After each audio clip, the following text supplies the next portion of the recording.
నేరుగా తలపడదు, నిప్పుతో చెలగాటమాడదు, కానీ గమ్యం మాత్రం శత్రువు గురి తప్పదు. తెర వెనుక ఉండి పావులు కదిపే చాణక్యం, అగ్రరాజప అహంకారాన్ని దెబ్బతీసే మౌన యుద్ధం. ఇది చేస్తూ ఉంది అయితే ఇరాన్.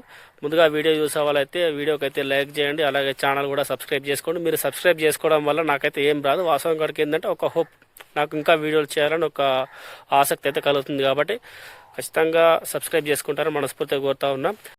హీరో విలన్ కొట్లాడుకుంటే మధ్యలో కమేడియన్ బలైనట్టు నిజంగా అసలు ఈ 4 దేశాలు అయితే బలైనవి.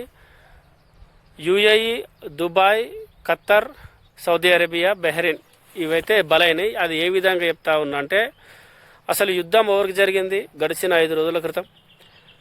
ఇజ్రాయెల్, ఇరాన్, అమెరికా మీద అయితే ఈ 3 దేశాలు అయితే యుద్ధం చేసినాయి. ఇజ్రాయెల్, అమెరికా కలిసి ఇరాన్ సుప్రీం లీడర్ ఖమేనీని అయితే చంపేసిన తర్వాత అమెరికా ఏమనుకుందంటే, ఇక ఇరాన్లో ఎటువంటి లీడర్ లేడు కాబట్టి ఇరాన్ మళ్ళీ అమెరికా మీద తర్వాత మా మీద అటాక్ చేయదనుకుంది. వాస్తవం కాడికి ఈ దేశాల మీద అయితే అటాక్ చేయడం లేదు, కానీ అమెరికా మిత్ర దేశాలుగా ఉన్నటువంటి ఈ ఇందాక చెప్పిన కదా UAE, Khattar, Saudi Arabia, Bahrain ఈ దేశాల మీద అయితే అటాక్ చేసింది. అంటే ఆ అటాక్ ఎట్లా అంటే, ఈ అమెరికా మిలిటరీ బేస్ క్యాంపులు ఏవైతే ఉన్నాయో వాళ్ళు అక్కడైతే అటాక్ చేసింది. ఇంతవరకు ఓకే, కానీ ఇప్పుడు మనకు తెలిసిన విషయం ఏంటంటే, అందరికి తెలిసిన విషయం ఇది, నా ఒక్కరు కాదు, మన భారతీయులు కానీ ప్రపంచంలో ఉన్న ధనవంతులు కానీ పేదవాళ్ళు కానీ మొత్తం దుబాయ్ తర్వాత సౌదీ అరేబియాలో అయితే వలస వెళ్ళి బ్రతుకుతారు. ఇట్లా మిసైల్స్ వెళ్ళడం వల్ల ఏమవుతుంది, ఆ దేశంలో ఉన్న ప్రజలకైతే స్వేచ్ఛ ఉండదు.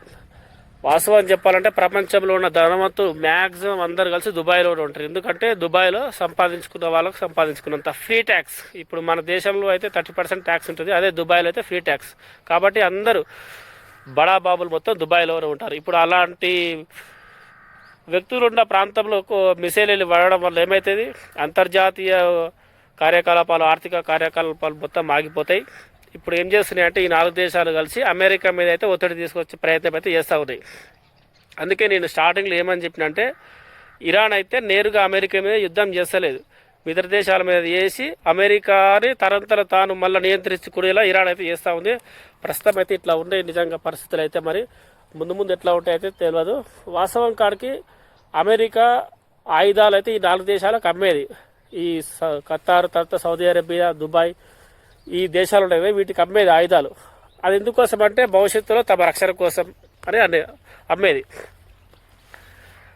కానీ ఇప్పుడు ఆ అమెరికా ఏం చేస్తుంది, ఇప్పుడు ప్రస్తుత క్లిష్ట పరిస్థితుల్లో అమెరికా ఏం చేస్తుందంటే, అక్కడ ఈ దేశాల మిలిటరీ బేస్ క్యాంపుల మీద ఇరాన్ దాడి చేస్తుంటే చూసి చూడనట్లుగా సైలెంట్గా ఉండి అమెరికా యొక్క పౌరులు ఎవరైతే ఈ దేశాల్లో ఉంటారో వాళ్ళని మాత్రం తీసుకెళ్తుంది, ఇక్కడ మాత్రం పట్టించుకుంటలేదు. నిజంగా అసలు మరి రాజకీయం అనేది ఇట్లా ఉంటుంది, నిజంగా పొలిటికల్ అనేది.